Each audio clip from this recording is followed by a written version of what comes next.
प्रधानमंत्री नरेंद्र मोदी सरकार के तीसरे कार्यकाल के पहले बजट में केंद्र सरकार ने जहां सोलर ऊर्जा को बढ़ावा देने, इलेक्ट्रिक व्हीकल व मोबाइल फोन को सस्ता करने के अलावा स्वास्थ्य के क्षेत्र में कैंसर की दवाओं को सस्ता करने के लिए जो रास्ता खोला है, वहीं नौकरी पेशा लोगों के लिए छूट का दायरा जो पहले 3 लाख से 6 लाख के स्लैब में 5% था, अब वह 3 से 7 लाख के स्लैब में 5% का किया गया है।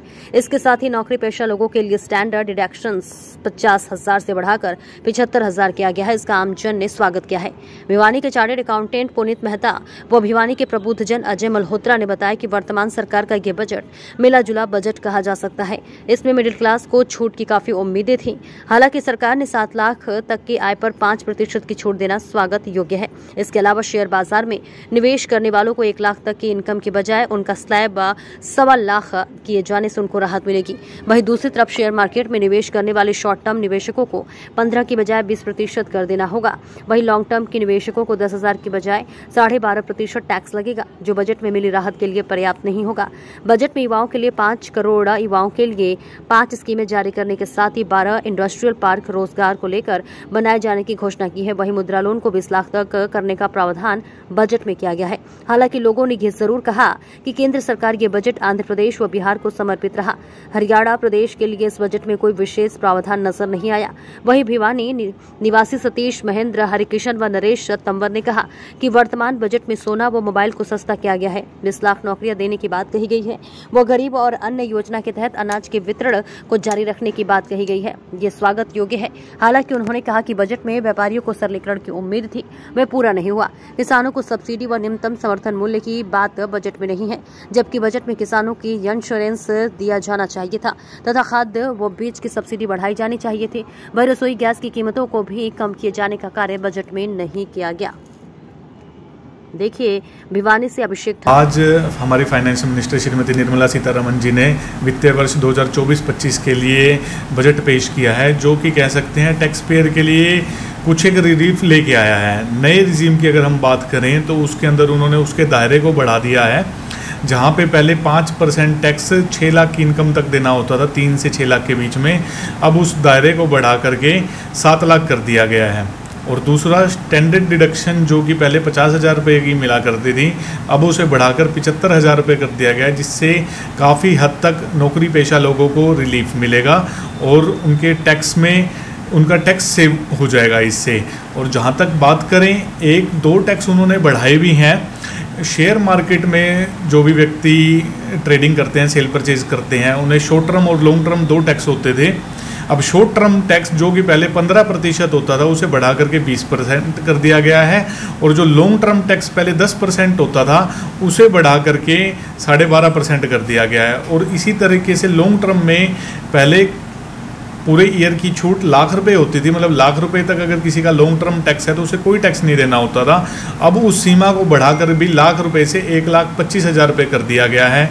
इसके अलावा अगर हम बात करें तो और कोई विशेष टैक्स के अंदर चेंज नहीं है। जैसा कि हमारे वित्त मंत्री जी ने कहा कि टैक्स के सिस्टम को वो सुधारने पे जोर दे रहे हैं। उन्होंने कहा कि रिटर्न के प्रोसेसिंग पीरियड को कम किया जाएगा, ताकि जो रिटर्न प्रोसेस होती हैं उनका टाइम कम होगा और लोगों को रिफंड जल्दी प्राप्त हो सकेंगे। और डिपार्टमेंट की जो ऑफिसर्स बढ़ाए जाएंगे, ताकि अपील जो पेंडिंग पड़ी है वो अपील जल्दी ख़त्म होंगी। तो इस करके लोगों को तो बेनिफिट मिलेगा ही सबसे। रहा आज जहाँ तक जो सैलरी क्लास के लोग हैं या जो मिडिल क्लास है, उसको उम्मीद बहुत ज़्यादा थी बजट से कि स्लैब में जैसे और ज़्यादा छूट दी जाएगी, वहाँ 5% की छूट दी गई है। उससे बहुत ज़्यादा फ़र्क तो नहीं पड़ने का, चलो थोड़ा बहुत तो मिलेगा आम आदमी को। और रही बात, सरकार ने नौकरियों के लिए कहा है कि 20 लाख इंटर्नशिप लोगों को करवाएंगे, तो कहीं से चलो थोड़ा बहुत रोज़गार मिलेगा। और जो सरकार ने ये कहा है कि जो गरीबों को अन्न देते हैं वो आगे के लिए बढ़ा दिया गया है, क्योंकि हमारे देश में ऐसी बहुत बड़ी जनता है। मैंने कहा अभी मानो 50-60 करोड़ लोग ऐसे हैं जो कि उनको अनाज की ज़रूरत है, सिर्फ अनाज पर डिपेंड करते हैं। तो सरकार ने कहा है उन्हें अनाज देंगे। और जहाँ तक लोन की बात है, उसमें भी कुछ उन्होंने कहा इम्प्रूवमेंट करेंगे। तो रही बात ओवरऑल बजट मिली जुले यह बजट था, और इसको ये भी नहीं कह सकते कि बड़ा बहुत हाई फाई बजट है, और ये भी नहीं कह सकते कि बिल्कुल कुछ नहीं हुआ। ठीक है। मैं महेंद्र सिंह हरियाणा प्रदेश से बिलोंग करता हूँ। जो कुछ देश के अंदर जो कुछ देश में लगना था वो सारा तो आंध्र प्रदेश और बिहार को दे दिया गया है। हमारा भी एक छोटा प्रदेश हरियाणा, उसके लिए न ही तो बजट में कोई राहत, न ही किसी प्रकार की कोई योजनाएं वो हमारी सरकार ने नहीं दी हैं, इसलिए हम इस बजट से ज़्यादा संतुष्ट नहीं हैं। मेरा नाम सतीश कुमार है। मैं हरियाणा प्रदेश के भिवानी से बिलोंग करता हूँ। आज का जो बजट है, मिला जुला बजट है, इससे हमें कुछ ज़्यादा उम्मीद नहीं लग रही है, क्योंकि जो बढ़ती हुई महंगाई थी उस पर काबू करने का कोई प्रयास नहीं किया गया है। इन्होंने सोना सस्ता कर दिया, मोबाइल सस्ता कर दिया। देखिए, सोना जो है वो रिच फैमिली ही ज़्यादा परचेज करती है, गरीब का इसके ऊपर कोई ज़्यादा असर नहीं आने वाला। गरीब को अगर बजट से उम्मीद थी तो रसोई गैस से उम्मीद थी, सब्जियों में उम्मीद थी, इन सब में सरकार ने कुछ नहीं किया। और बजट का काफ़ी हिस्सा जो है सरकार ने आंध्र प्रदेश और बिहार को दे दिया, तो हमें उम्मीद थी कि हमें हरियाणा में भी कुछ मिले। इस बजट के बारे में मैं एक विशेष बात कहना चाहता हूँ। जो बीजेपी सरकार किसानों का ढिंढोरा पीट रही है, किसानों के इस बजट में कोई विशेष फायदे वाली बात नहीं है। इसमें मेन चीज़ एमएसपी की जो बात है, सारी उन चीज़ों को लेने के लिए, और उसके साथ साथ ही इस बजट में जो किसान अपना क्या कहूँ, खाद बीज का जो ज़रूरत होती है, खाद के ऊपर विशेष सब्सिडी देनी चाहिए थी, जो कि वो नहीं दे पा रहे। और मैं तो एक और बात कहना चाहता हूँ, जैसे किसानों का इंश्योरेंस की जो बात कही जाती है, तो इंश्योरेंस की बजाय किसानों को फ्री इंश्योरेंस होना चाहिए। जो किसानों से जो स्टेट लेवल की जो राज्य सरकार है वो लेते हैं, वो बंद करना चाहिए। इसके अंदर एक ये चीज़ बहुत ज़रूरी थी। व्यापारियों का जीएसटी में जो सरल करना था वो बिल्कुल एज इट इज़ रहा है, कोई विशेष सरल नहीं किया गया जीएसटी को।